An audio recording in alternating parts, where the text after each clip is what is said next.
Olá, boa tarde. Estamos mais uma vez aqui no evento da Super. Hoje à tarde, uma roda de conversa. Nós vamos literalmente bater um bom papo sobre negócios culturais, a presença na distância. Mas antes de chamar nossas convidadas, eu quero lembrar que a Super, a Semana Universitária da UPE Caruaru, é um evento organizado por estudantes e professores dos cursos de Administração e Sistema de Informação. O evento tem como objetivo aproximar a universidade e a sociedade. Portanto, ele é aberto ao público em geral, gratuito. Basta se inscrever no site do evento. Para a realização desta semana universitária, é claro que a gente conta com apoios de empresas comprometidas com a educação. A AF Controladoria, Contas.com Serviços Contábeis, Manutec, JCL Casa e Construção, Paraíso da Construção, Fabiana Siqueira e Coxinhas Festa. A Super, Semana Universitária da UPE Caruaru, integra a programação da 17ª Semana Nacional de Ciência e Tecnologia, realizada em diversas instituições de ensino superior do país. Agora, eu vou convidar para a nossa conversa Amanda Nascimento, da Círculos de Ideia, Dani Alissamar, da AIO, Maria Rosa de Brito Maia, do Museu Cais do Sertão. Boa tarde. Olá. Como é uma conversa, eu vou pedir para que vocês mesmos se apresentem. Eu tenho todo um script aqui com currículo, biografia, mas eu acho que o melhor é a gente bater papo. Então, vou começar em ordem alfabética. Amanda, conta a tua história. Boa tarde, né? Boa tarde a todo mundo que está assistindo a gente, a cada estudante, né? A cada pessoa que não é estudante da UPE, mas que também está acompanhando essa roda de diálogo. Boa tarde a Paulinha, a Dani, né? A Rosa. É um prazer estar compartilhando esse espaço aqui com vocês. Como Paulinha apresentou, né? Meu nome é Amanda, eu sou graduada em jornalismo e comunicação social com habilitação em jornalismo e pós-graduanda em gestão cultural.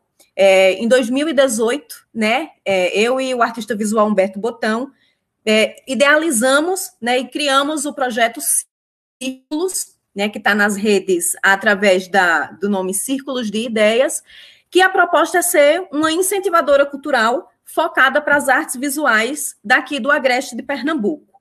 Né? Então, a gente não chama de produtora, chama de incentivadora, porque o nosso objetivo não é a venda do produto artístico em si, né, mas promover ações de comunicação, de formação, de difusão, ou mesmo de vendas, né, daquele produto artístico, mas como uma forma de visibilizar e de contribuir com a formação dos artistas do interior, né, para que possam acessar os editais, né, os equipamentos também de captação de recursos, para que a gente possa cada vez mais ter artistas visuais daqui do interior de Pernambuco, integrando essa cadeia produtiva e de escoamento das artes visuais. Então, a partir, né, dessa perspectiva, né, a gente vem com a Círculos construindo, e aí acabou que, quando a gente foi tirar Círculos do papel, né, divulgar o primeiro calendário de atividades, estourou a pandemia, e aí a gente veio necessitar fazer toda uma adaptação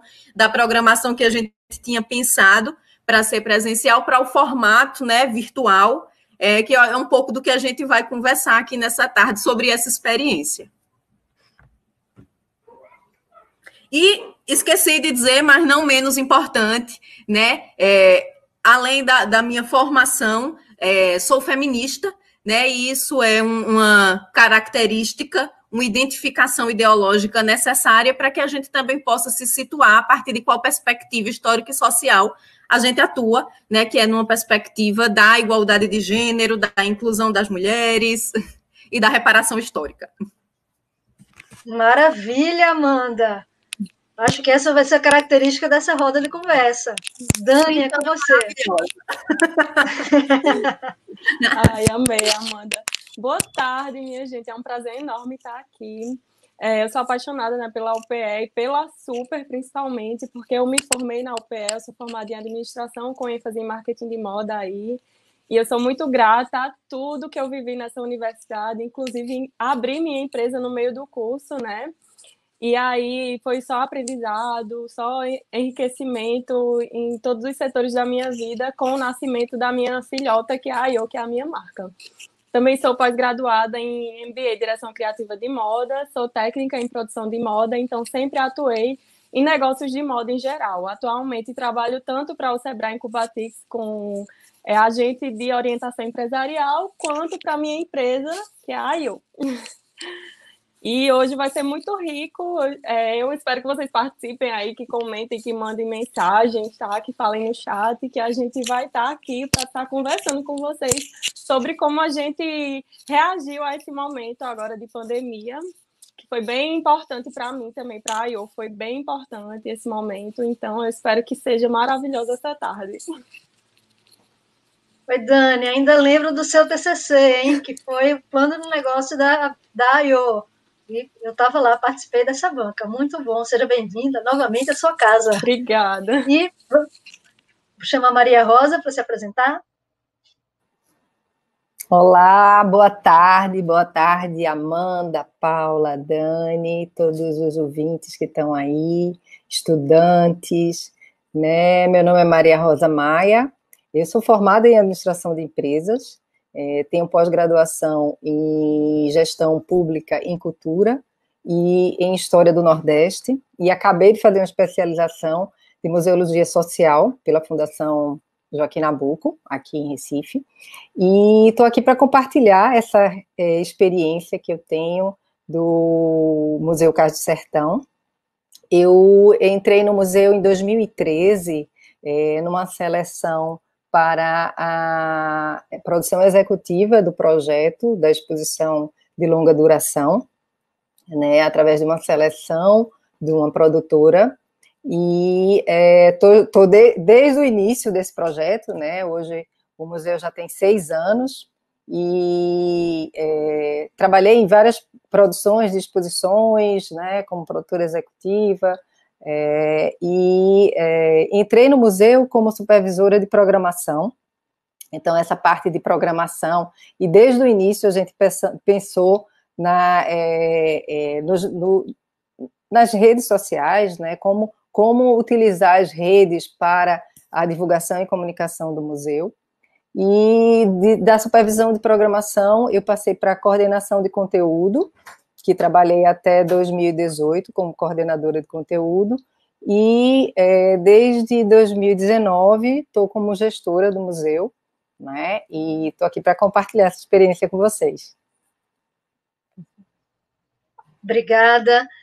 O Museu do Cais do Sertão, para quem não conhece, quando for ao Recife, vale muito a pena. Eu já estive lá visitando, já estive fazendo pesquisa, e agora, recentemente, na pandemia, eu sou voluntária de uma ONG chamada Encena Arte e Cidadania, que foi beneficiada com uma das ações do Museu Cais do Sertão na divulgação do seu trabalho. Né? Uhum. Então, é bem importante esse equipamento para a cidade do Recife, na minha concepção. Uhum. Bom, gente, nessa roda de conversa, vocês já perceberam o quê? Que são negócios que estão atrelados à cultura, mas que têm perfis diferentes, e essa diversidade que a gente resolveu mostrar com o potencial da cultura, como também não só nosso fazer e viver a cultura, mas também atuar de forma organizacional. Né?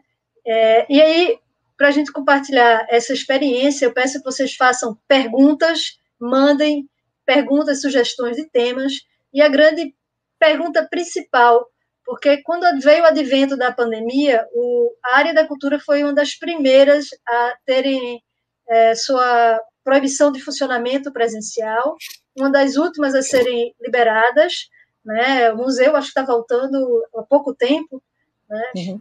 O varejo voltou há mais tempo, e muitos artistas e produtores ficaram sem sua fonte de renda. E essas 3 organizações não pararam suas atividades, se reinventaram, ou ampliaram a sua presença na distância. Então, esse é o nosso primeiro foco de conversa. Como é que foi esse ampliar a presença na distância? Quem começa? Posso começar, eu posso começar. o CAIS, o Sertão, a gente já trabalhava, né, com as redes sociais, né, já era dentro da nossa comunicação e estratégia, a gente já tinha Facebook, já tinha o Instagram, já tinha essa programação semanal, inclusive, né, de pôster, de cards, né, e quando aconteceu a pandemia, a principal pergunta, na verdade, para as equipes da gente é como é que a gente ia estar presente, né, com o nosso público, como é que a gente continuaria esse contato com o público. E primeiro a gente, né, preservar as vidas dos nossos colaboradores, dos nossos funcionários. Então, a partir daí, a gente começou a se reunir internamente, né, com a equipe de conteúdo, o educativo do museu, e a criar programações, né, praticamente diárias, sobre a nossa cultura, sobre o nosso conteúdo, como é que a gente ia estar presente com o público. Então, a gente criou algumas ações e alguns eventos semanais, né? Tinha as lives, né? A gente programou 2 vezes por semana, a gente tinha uma live na terça-feira, que se chamava Papo de Museu, que ainda continua, né? As lives não pararam, mesmo o museu recém-aberto. E nas quintas-feiras a gente fez uma programação chamada Conexão CAIS. Nos outros dias da semana, a gente teve uma programação que chamava-se CAIS em Casa, que os educadores trabalharam, né, em casa, sempre fazendo mini videozinhos para postar nos stories. E aí a gente começou a ter também a receptividade do público foi, assim, imediata, né? A gente já tinha esse público, mas intensificou bastante, né? As visualizações, os comentários, e aí começou a acontecer. Foi uma coisa muito instantânea também, muito espontânea,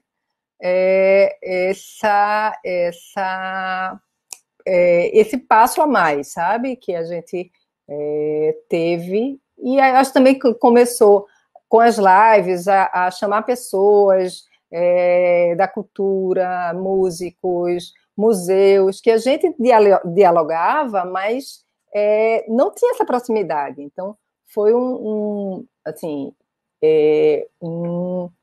momento positivo dentro desse todo esse contexto, né? E uma experiência que eu acho que veio para ficar, né?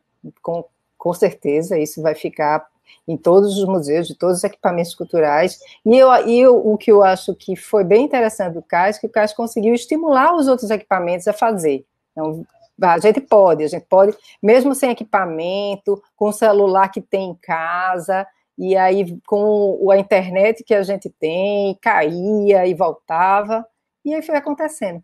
E aí estamos aqui para contar essa história. E em casa, né? Eu também estou aqui, ó. A gente vai se adaptando ao home office. Né? E teve um aumento do número de pessoas nas redes de vocês. E Carla mandou uma pergunta assim: qual foi o mais difícil nessa utilização do meio digital, trazer cultura para o meio digital?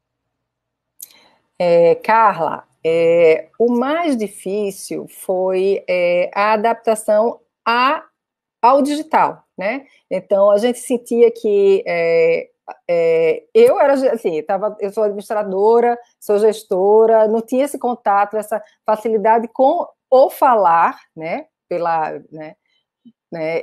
Aí passar isso também e ter essa confiança, passar para os nossos funcionários, para os mediadores, para os educadores, porque todo mundo, na verdade, a gente chegou à conclusão que todo mundo tinha que fazer as lives, né?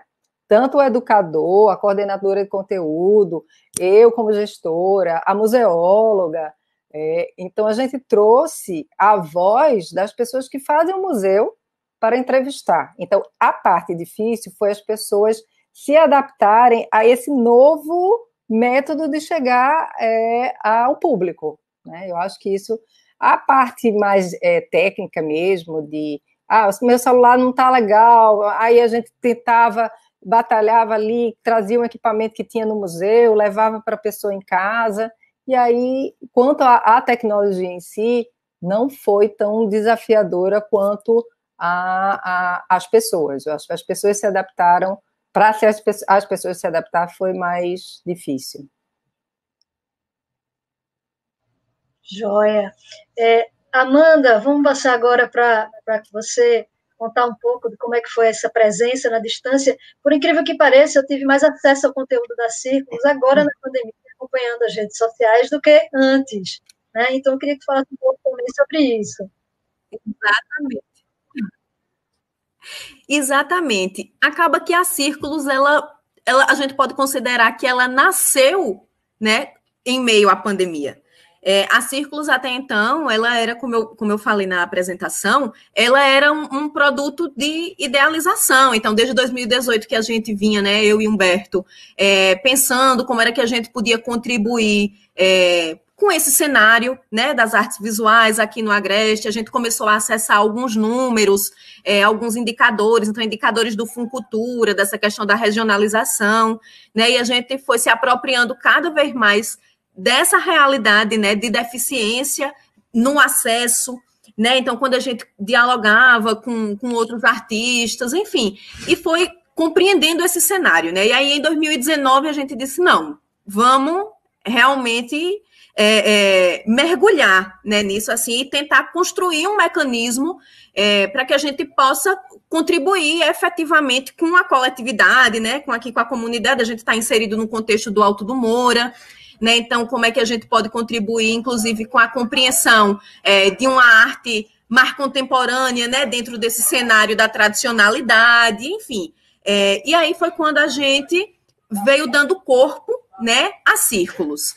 E aí a primeira ação que a gente ia fazer era a transformação, né, do ateliê dele no projeto que a gente denominou de ateliê escola. Então, era transformar esse espaço de produção individual num espaço de produção coletivo de saber, com oficinas, né, inclusive muitas dessas atividades a gente estava pensando em fazê-las gratuitamente, né, para aproximar as pessoas, uma troca de conhecimentos e de experiências entre artistas, grupo de estudos, e aí a gente preparou uma programação e lançamos no começo de 2020. Né? E aí, quando a gente lançou, ia começar em março, final de fevereiro, março, quando a gente lançou, antes da primeira atividade pandemia. Né? Cancela todas as atividades. E a gente ficou naquela, não entendia ainda direito o que era a pandemia, como é que era, né? Todo mundo naquela esperança de que na semana seguinte fosse melhorar, se ia passar logo. Eu lembro que a primeira atividade, inclusive, era um grupo de reflexão e de troca de experiências com artistas visuais, mulheres, né, dentro desse contexto do Dia Internacional da Mulher, para que a gente pudesse fazer um mapeamento, enfim, das dificuldades, né, e discutir coletivamente estratégias de superação desse cenário, de desconstrução do machismo dentro da produção cultural e artística visual, enfim, e não teve, né? E aí a gente ficou meio que, eu confesso que foi um negócio que abalou, assim, a gente ficou desorientado, né? Mas a gente pensou tanto nesse projeto, a gente, né, dedicou, inclusive, tanta afeto, e aí quando vai começar, de repente, não tem mais, né? E aí ficou a coisa, amornou, a gente começou a divulgar a Círculos através das redes sociais, né? Tem um grupo de WhatsApp dos artistas visuais daqui do Agreste, então a gente falando sobre o projeto, sobre a proposta, né, sobre a construção da Círculos, e aí a gente passou um tempo adormecido, alguns dias, e né, se recuperando do impacto, e aí foi quando disse, não, a gente não sabe como é que vai ser esse cenário, é uma novidade, mas não pode deixar o projeto amornar, a gente precisa fazer alguma coisa. E aí foi quando a gente começou fazendo uma adaptação das atividades ao formato virtual, com muito medo que não fosse funcionar, né? Justamente porque, como Maria Rosa colocou, esses equipamentos tecnológicos, eles até então não estavam sendo usados com tanta ênfase, por exemplo, com atividades formativas, né? Era mais utilizado como uma forma de compartilhamento de informação e tal. E aí foi quando a gente começou fazendo live também. Então, a primeira live que a gente fez foi com Carlos Lima. Eu acredito que Maria Rosa, inclusive, o conhece pela especialização de museologia, né, Carlinhos. Uma pessoa muito querida, inclusive, que nos dá muita força, né, com o projeto da Círculos. Ele é curador. E aí a gente dialogando um pouco. E esse grande desafio mesmo de utilizar esse equipamento. Porque quando a gente começou fazendo live... Até então, quando tinha a live, a gente assistia, era uma coisa muito distante, não era a gente que produzia esse conteúdo, né? Então, se for observar as primeiras lives que a gente... Era todo mundo gravado, assim, né? Falando com medo e tal, e... Porque é isso, porque era novidade, né? Porque a gente não estava acostumado a utilizar essas ferramentas. Então, a partir dessas lives, a gente criou o primeiro projeto, que foi o Na Pegada de Artista, que consiste em um tipo de visita ao ateliê dos artistas, prioritariamente os artistas visuais, daqui do interior do Agreste. Então, é uma live com o artista, mas que ele vai realmente fazer um tour pelo próprio ateliê, né, com o celular dele, ele vai falar sobre o processo criativo, vai falar sobre a experiência dele, mas vai também mostrar os trabalhos, né, vai com a câmera do celular, passando pelo ateliê e mostrando como uma forma de não afastar as pessoas visitantes, né, desse espaço de produção, né, de saber cultural, enfim. Então, nesse período, a gente chegou a fazer mais de 15 inserções na Pegada de Artista. A gente deu uma pausa agora, mas vai retomar ainda esse ano,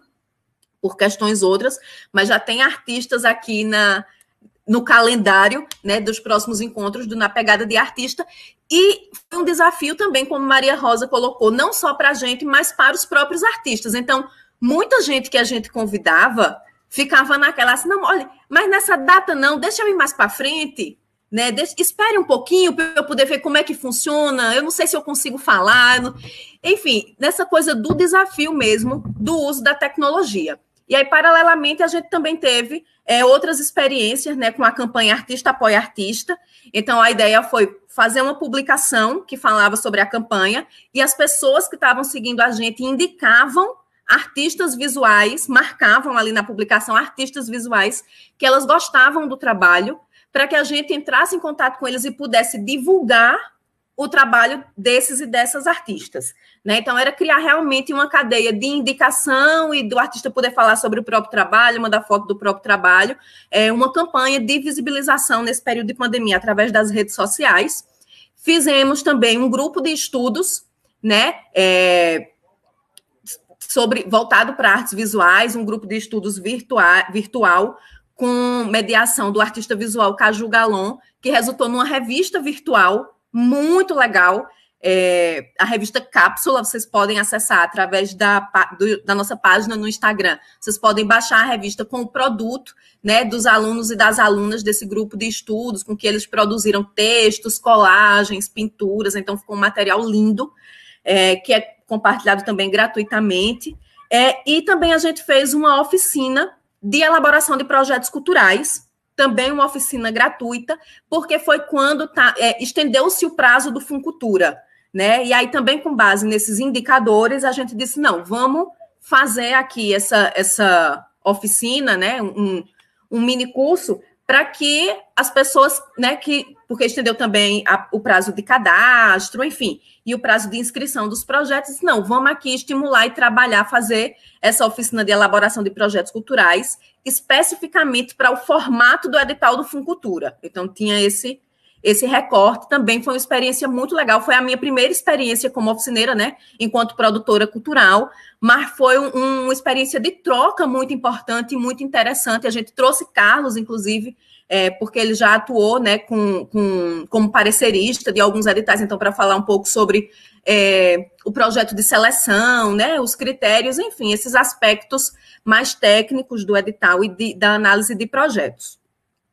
E aí a gente vem, né, aos poucos desenvolvendo, deixando também, a gente tem uma lista de transmissão, né, da Círculos para poder informar as pessoas que se cadastrarem nessa lista para receber o material. E a nossa proposta, né, é que a Círculos ela possa ser um canal, né, que que atue na visibilidade dos artistas visuais, então tem esse recorte, né? O nosso foco são os e as artistas visuais do interior do estado de Pernambuco, né? Para que a produção do interior ela possa ter mais visibilidade, consequentemente um maior escoamento também, né? Desse produto que é elaborado aqui, que a gente possa também participar de intercâmbio de saberes, né? De troca de experiências, enfim, e também contribuir com a construção de formação. Então, as nossas experiências de formação, de grupos de estudo, ou mesmo de rodas de diálogo ou de cursos, a gente busca priorizar a realização através dos nossos próprios artistas, né? Então, a gente traz também pessoas de fora, mas a gente prioriza, né, o saber específico dos artistas daqui da região para que a gente possa, inclusive, contribuir com o empoderamento, com a valorização artística, né, do nosso pessoal daqui de Pernambuco. Então, vem sendo uma experiência desafiadora, né? É uma experiência nova para a gente. E, além de ser uma experiência nova, a Círculos, ela acabou que foi uma experiência nova dentro de um contexto novo, que foi o contexto da pandemia, né? Mas, diante de todos os desafios e superação deles, né? Tem sido uma experiência maravilhosa, de muita ajuda coletiva. Então, eu acho que a pandemia também trouxe essa característica, né? Das pessoas acabarem se aproximando nesse processo de distanciamento através da colaboração, de pensar formas conjuntamente de como superar, né, esse aspecto do distanciamento.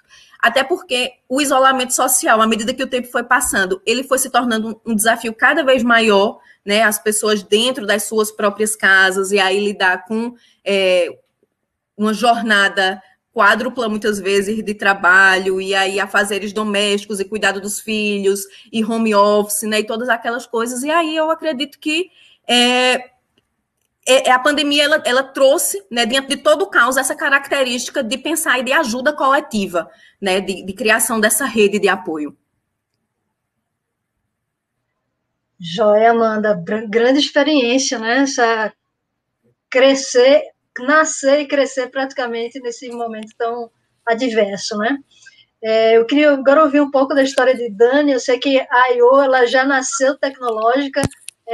Dani sempre teve uma grande participação nas redes sociais, mas é uma marca de muita afetividade, né? E muita presença bem característica no fator cultural. E eu queria que você contasse para a gente um pouco dessa história e como é que foi agora esse momento de pandemia, como é que você teve que se readaptar nessa gestão dessa marca.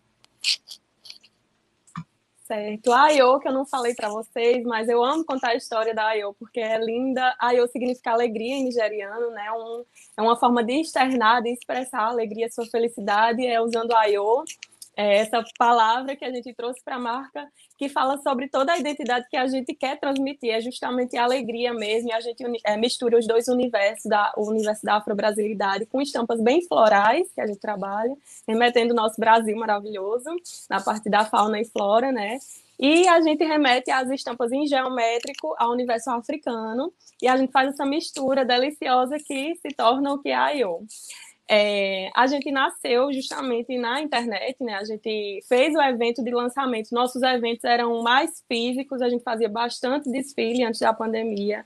A gente já fez a campanha de carnaval, que foi belíssima, e a gente já estava investindo no material melhor para vídeo, campanha para anúncio.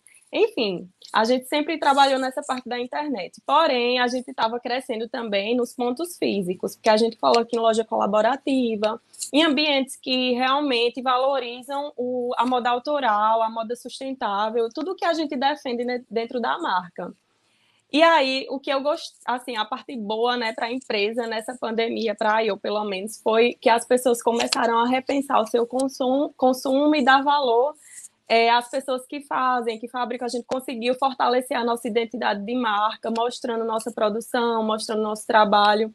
A gente lançou, assim que deu a pandemia, deu um desespero, com certeza, porque embora eu cuide de tudo, eu realmente estava...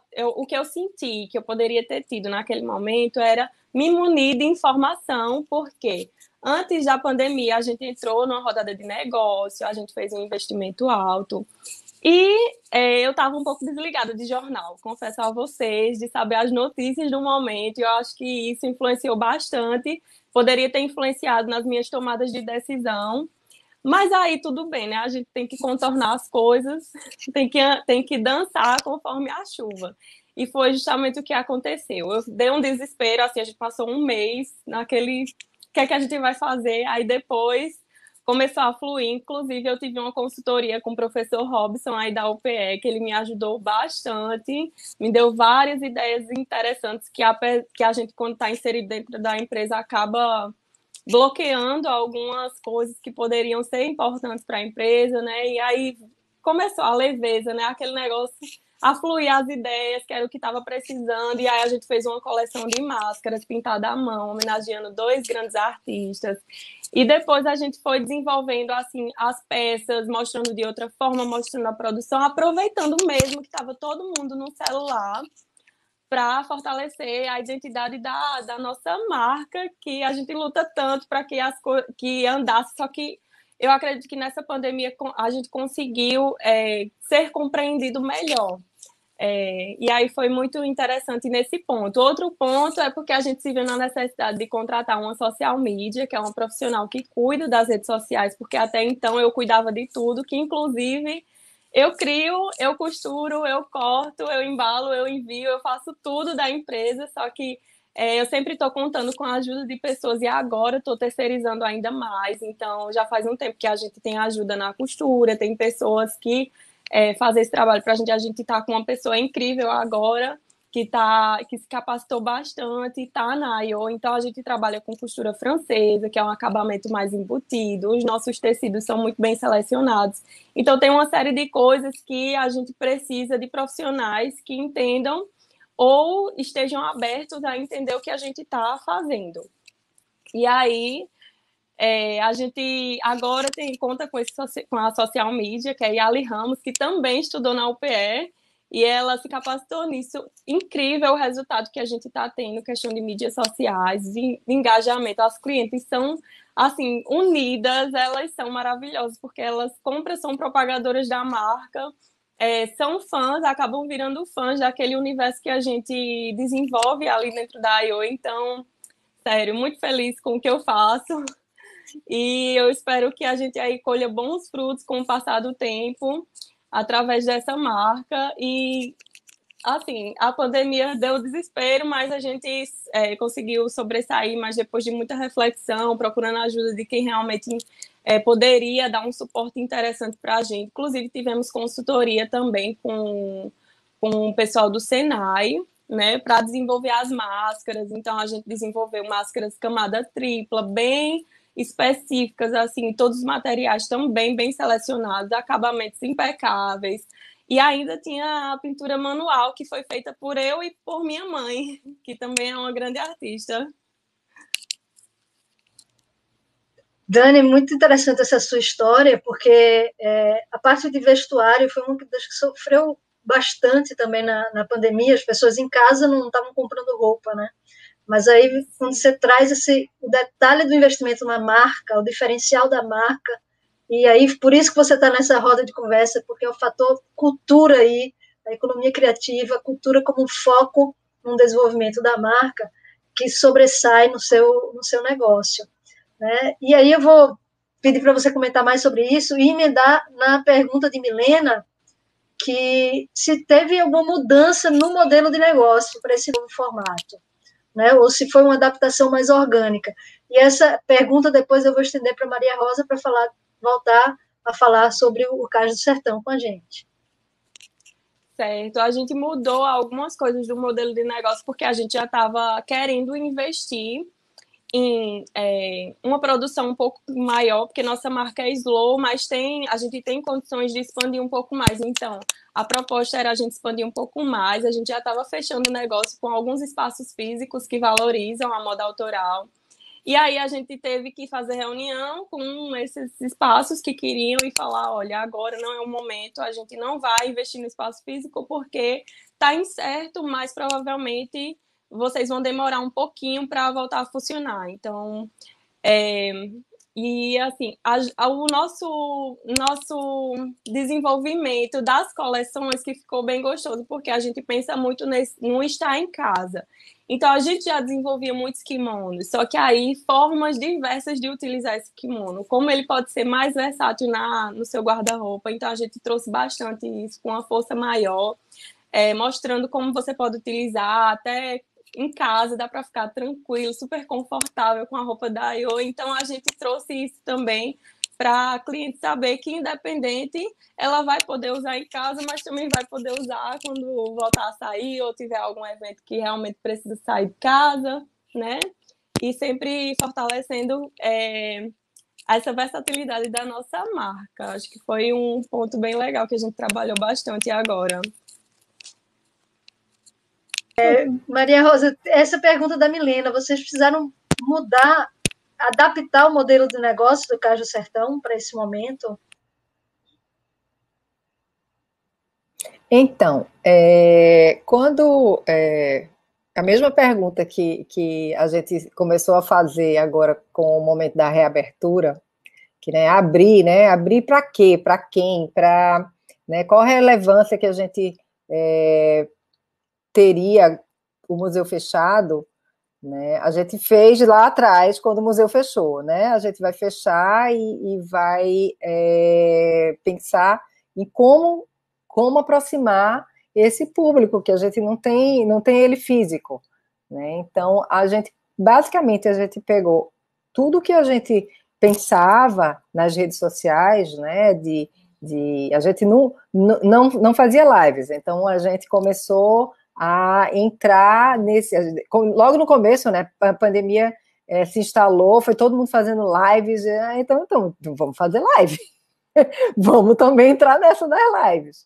E aí, mas pensando, qual a relevância, né, para quem a gente vai fazer as lives e com quem a gente vai fazer essas lives, que isso que eu acho que foi um momento bastante importante para o Caju Sertão, que a gente queria aproximar os mestres, as pessoas que faziam cultura, os museus do estado, né? A gente começou a fazer lives com vários museus, o Museu do Barro aí de Caruaru, foi uma das primeiras lives, né? Aqui em Recife, Passo do Frevo, o IRB, Instituto Brenan, o Museu do Poço Comprido. Bom, eu tenho uma listinha aqui, o movimento do Cleonice, do Museu do Cangaço, em Serra Talhada.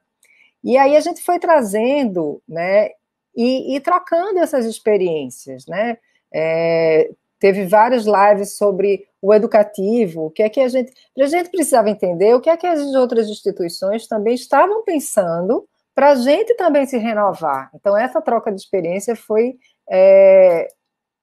muito especial nesse momento, muito importante, e está sendo ainda, né? Porque isso não finalizou e nem vai finalizar, porque e aí a gente também, né, nesse momento, escutando, entrando muito em roda de conversa, fazendo muitos cursos, né? Porque aí a gente teve um tempo que a gente não tinha presencial, né? Por exemplo, até no curso de museologia agora que a gente terminou finalizando, eu e Carlinho, meu amigo Carlinho, a gente teve condições de assistir todas as defesas dos nossos colegas, coisas que a gente não ia conseguir, né? Se a gente for presencialmente, a gente não ia ter condições de ir, né, fisicamente e ver. Então, esse momento foi muito de troca mesmo e aprender com as outras instituições, com os convidados, né, das lives, foi uma coisa assim que um tipo na verdade, não falaria que é modelo de negócio, né? Para o CAIS, eu acho que é uma forma de estar próximo ao público, né? Eu acho que é esse novo normal, que eu não gosto nem dessa palavra, mas essa maneira da gente se integrar e atingir o público. Você considera que são dois públicos diferentes? Porque o museu reabriu agora, numa capacidade menor que ele tinha antes, né? Nesse período, ele expandiu bastante a sua atuação nas redes sociais, atraindo pessoas não só que estão aqui no estado, mas de outros lugares. São dois públicos diferentes? É possível converter esse público das redes sociais para um visitante futuro do museu? Totalmente, totalmente. Inclusive, assim, a primeira semana que a gente abriu esse mês, né? A partir do dia 1º de outubro. Né? Nos primeiros dias, a gente só está abrindo também 4 dias pela semana, de quinta a domingo.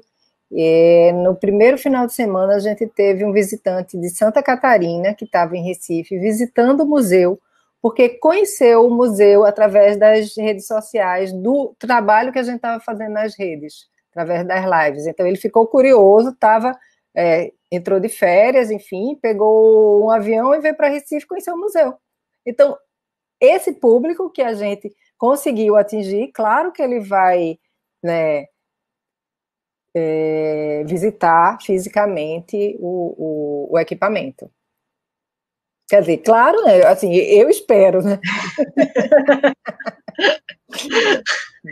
Mas quando vocês estiverem com a capacidade de atendimento maior, que já tiver terminado essa pandemia, que estiver funcionando 100%, já pensaram em alguma estratégia de comunicação para ampliar o público do museu, focando nesse grupo específico das redes sociais? Ou ainda estão maturando? Não, é muito, muito cedo, sabe, Paula? Eu acho que a gente está ainda maturando esse processo, né, que aconteceu, que a gente está vivendo esse ano, né, dessa forma, né, mais virtual, né? Então, quando abriu, vamos reabrir, não, então não vamos fazer mais lives. Não tem como não deixar.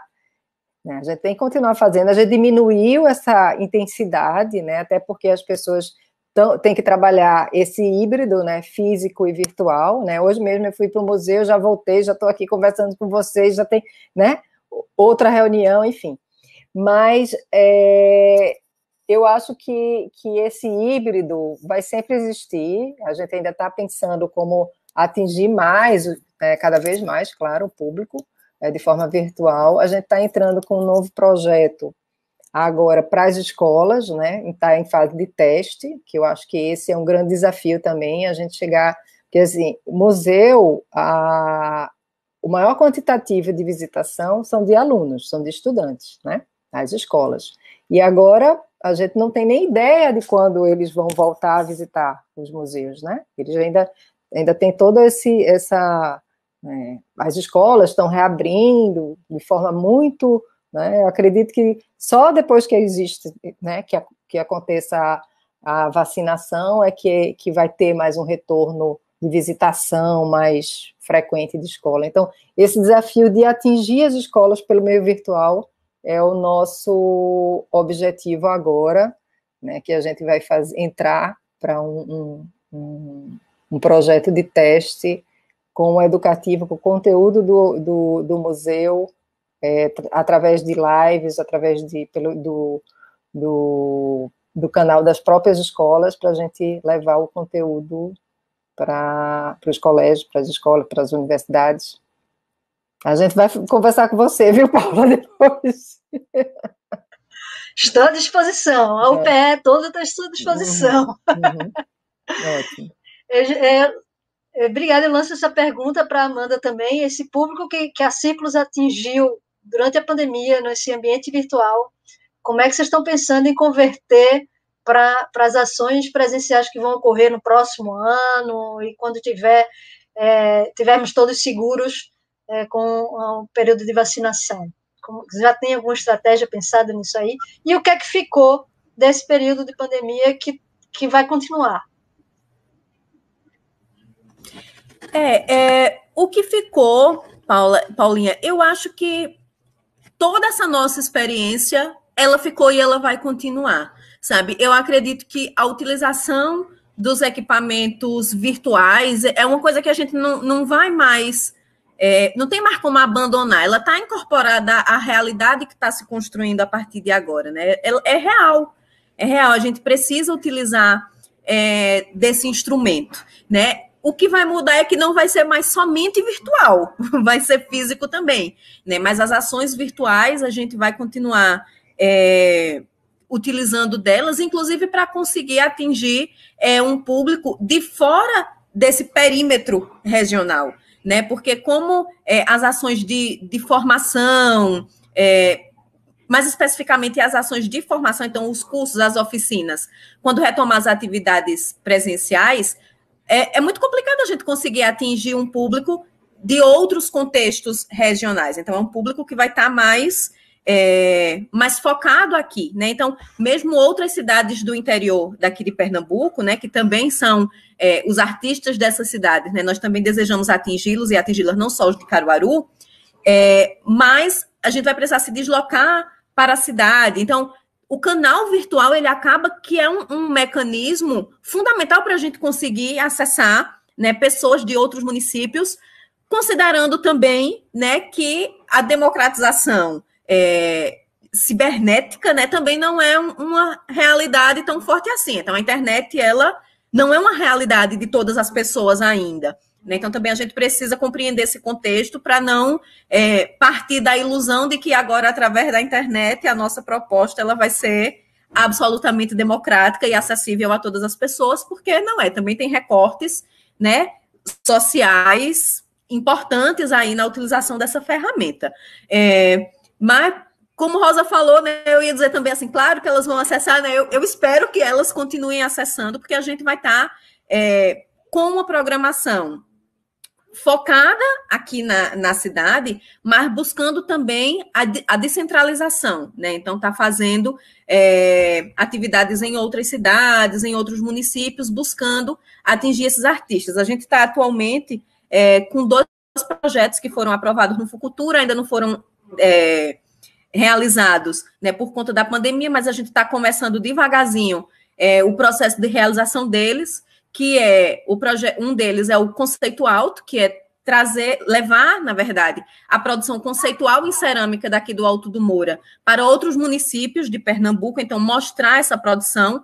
O Alto do Moura é muito conhecido pela sua produção tradicional, que é um pilar, né, que vem do mestre Vitalino, enfim, mas que tem também uma outra ramificação de produção, que é o que a gente chama de produção conceitual, que ela existe, que ela é real, né, e que ela está se tornando cada vez mais forte aqui no Alto do Moura e que ela precisa ser difundida. Então, um dos projetos que a gente aprovou no Fucultura Geral 2018-2019 foi uma exposição itinerante em algumas cidades daqui de Pernambuco, mostrando, né, apresentando artistas e o produto artístico que é produzido por essas pessoas numa linguagem conceitual, além do projeto Raízes Silenciadas, que é um projeto que trabalha com comunidade quilombola e comunidade indígena, através também da arte do barro. Então, a nossa proposta é fazer oficinas de resgate, né, e de conexão com a ancestralidade. Então, a gente vai estar em diálogo com um sociólogo que vai fazer a parte teórica de resgate da narrativa oral, que muitas vezes é perdida, né, por não ter o registro da narrativa. Então, a gente vai estar fazendo uma primeira etapa de oficina de resgate da narrativa oral e depois materialização dessa narrativa através da arte do barro, né? Sempre em uma comunidade quilombola e em uma comunidade indígena. Então, a gente tenta descentralizar também essas ações para que a gente possa dialogar com o maior número de pessoas possível dentro desse nosso espectro de alcance, né? Priorizando aqui essa localização do interior. Então, acredito eu que o que você perguntou, o canal virtual, ele vai continuar, né? Assim, a gente não abre mais mão dele, e agora que a gente aprendeu, né, a utilizar o negócio, utilizar a ferramenta nesse sentido, né, a tendência é a gente conseguir ir aperfeiçoando cada vez mais a utilização desse canal, alinhado, né, no modelo híbrido, alinhado também às questões das ações físicas, né, aqui no Alto do Moura, aqui em Caruaru, mas também em outras cidades. Maravilha. Dani, tem uma pergunta aqui para você, de Luciene. Deixa eu botar aqui. Você considera o mercado fashionista atual favorável para investir agora? Então, assim, já está vendendo de forma física, mas já é o momento de investimento.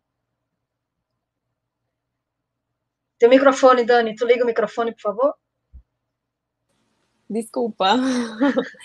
Certo. Então, boa pergunta. Inclusive, o mercado de moda, de uma certa forma, ele é um pouco difícil, é um pouco saturado, mas ele é também necessário. E hoje em dia eu aconselho que você pesquise muito para investir nesse mercado, mas que você saiba que de início é bem complicado. Para você se inserir realmente dentro do mercado, você tem que ter estratégias muito boas.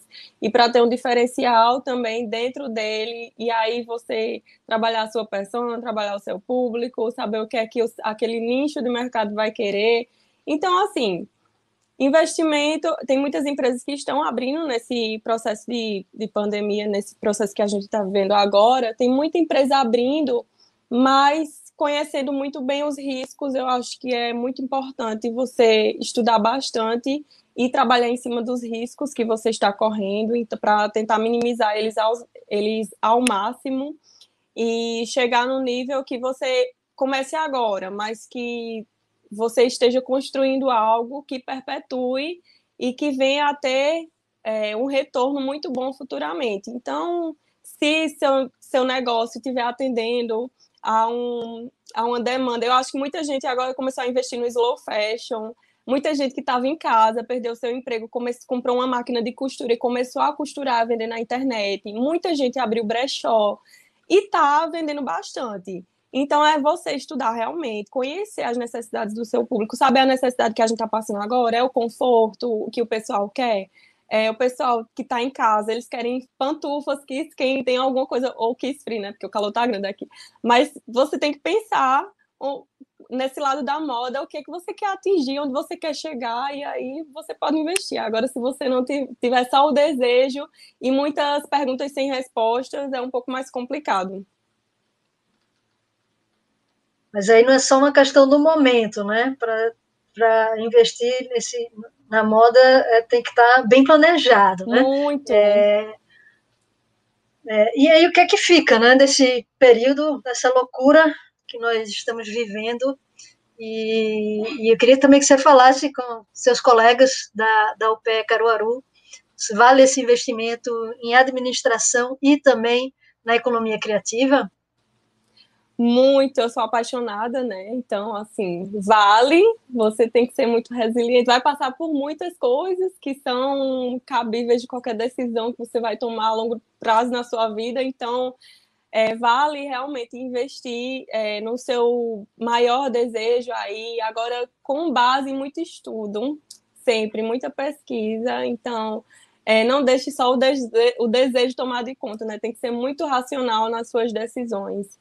E se você já está fazendo administração na UPE, já é um ótimo caminho, você já está no caminho certo, pode continuar, se apoie, né, com os professores, porque foram eles que me levaram a lugares maravilhosos, então os professores sempre, até hoje, estão aqui no meu WhatsApp, eu aperreio bastante, eu pergunto muito, porque eles têm um conhecimento incrível e que pode impactar positivamente na sua vida. Então, se apoie nos professores, em pessoas que têm experiência de mercado, que conhecem bem de mundo em geral, né? Que tem uma mente aberta para diversas possibilidades, porque é eles que vão te dar embasamento para você construir algo legal para sua vida, para o seu negócio. Obrigada. Eu queria pedir para que todas viessem aqui para ficar todo mundo com o mesmo tamanho. Estamos chegando nos últimos 5 minutos da nossa roda de conversa.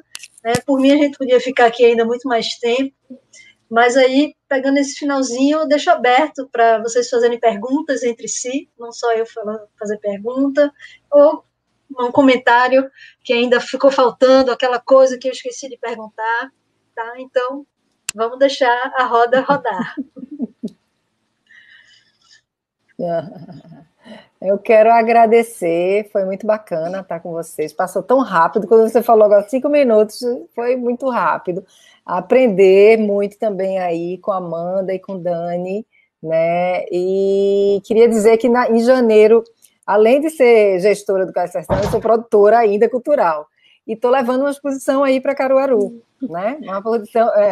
Uma exposição em artes visuais, né, de um fotógrafo, né, Fred Jordão. Ela vai ficar no Museu do Barro, o museu acabou de abrir também, né? A gente estava esperando essa reabertura, um projeto Funcultura, lá de 2018, que vai ser realizado agora com essa abertura. E aí eu quero conversar com você, Amanda, para a gente, né, eu sei que você, né, trabalha com os seus artistas locais, claro, mas eu acho que está bem bacana. É uma exposição sobre o sertão, chama Sertão Verde, né? Foi a partir de um livro dele, e aí a gente vai trazer essa exposição aí para Caruaru, e aí eu quero conhecer também Dani, pessoalmente, quero convidar vocês para essa exposição, e para vocês virem também visitar aqui o CAIS, e a gente trocar essas experiências, né, sabe, talvez na própria live do CAIS, a gente fazer uma troca aí que é bacana. Eu acho que é importante a gente estar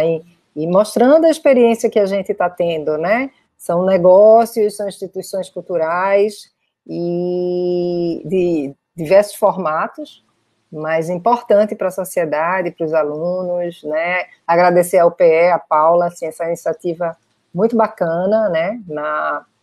É a 17ª semana, né, de ciência, né? 17ª semana de ciência, mas essa é em âmbito nacional, tá? Sim, em âmbito local, que a gente chama da SUPER, que é a Semana Universitária da UPE Caruaru, começou lá em 2002. Entendi. Tem um tempinho. Um tempinho, né? Muito bom, muito obrigada, só agradecer vocês, e assim, adorei saber dessas iniciativas, né? Eu fui, numa época da minha vida, eu fui figurinista, Dani, trabalhei com produção de filme, de audiovisual e cinema e publicidade, e nessa ocasião eu tinha uma lojinha também, né? Tinha uma lojinha aqui em Recife, e a gente vendia os artistas locais, né? A gente tinha esse lado da produção local do Recife, e foi muito bacana. E aí minha vida tomou outro rumo. Que legal, eu sou apaixonada por museu também, é uma das grandes paixões da minha vida, inclusive nessa pandemia entrei em muitos itinerantes, né, que você dava uma olhada lá, 360, no ambiente, eu amava, e assim, eu sou realmente, minha mãe me influencia muito a gostar de arte, e museu tá dentro dessa paixão. Eu já fui mediadora também no Museu Sesc, lá em Caruaru, e eu amava receber idoso, criança, explicar tudo, amava. Que bom, que bom. Apareça aqui em Recife. Com certeza.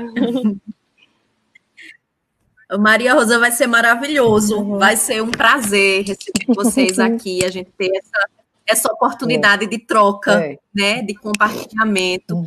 Com certeza a gente vai, e aí quero muito conversar, fazer uma super presencial, Paulinha.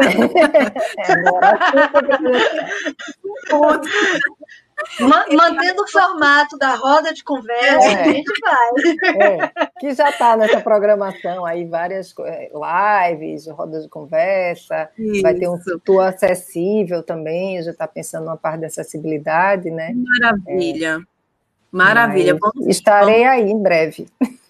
Vai ser muito bem-vinda mesmo, vamos conversar. E queria aproveitar para externar aqui a minha felicidade de compartilhar esse momento, né, nessa tarde com vocês três e com as pessoas que estão acompanhando, né, através do YouTube, que mandaram suas perguntas, mesmo que não mandou pergunta, mas que está assistindo. É muito importante para a gente, né, poder compartilhar esses momentos, poder participar, né, desses espaços de troca. A gente aprende muito, a gente traz a nossa experiência, mas a gente também sai muito carregado de coisa boa, né, e de conhecimentos novos, de coisas que a gente vai conseguir agregar aos nossos negócios, às nossas próprias trajetórias pessoais e profissionais. Então, Paulinha, UPE, muito obrigada pelo convite. Paulinha, você sabe que você é uma pessoa muito querida, lhe admiro muito profissionalmente e amo você demais pessoalmente, você e sua família, né, são todo mundo muito querido, assim, então muito obrigada pelo convite, né, pela oportunidade de estar aqui. Eu quero agradecer também ao PE, porque você na minha vida, está na história da IO, sem dúvida. o lançamento foi no evento da Super, então marcou real. Todos os alunos que ajudaram lá, eu lembro de tudo, foi um momento incrível na minha vida. E divisor de águas, né? Hoje eu sou graças à UPE. E eu quero agradecer muito a Paula pelo convite, a vocês, a Amanda, a Rosa. Foi um prazer enorme conhecer vocês, o trabalho de vocês. E, gente que está aí assistindo, por favor, sigam lá, Estilo.io, @YO, tá? Conheçam o meu trabalho, o trabalho da minha equipe maravilhosa. A gente faz com muito amor, muito carinho. E é impressionante como as clientes sentem isso quando pegam na roupa. Então, presentes aí nas redes sociais para a gente trocar ideia e vocês conhecerem mais um pouco dessa nossa empresa maravilhosa. Obrigada. Gente, muito obrigada a todas. Estouramos o nosso tempo, como passa rápido. Obrigada a todo o pessoal que assistiu. Agradecer ao público, agradecer ao meu pai e minha mãe que estavam aqui me assistindo. A família continua firme e forte, todo mundo junto. Obrigada e até a próxima oportunidade. Quem sabe se não é na exposição de Fred aí em Caruaru ou em algum outro momento.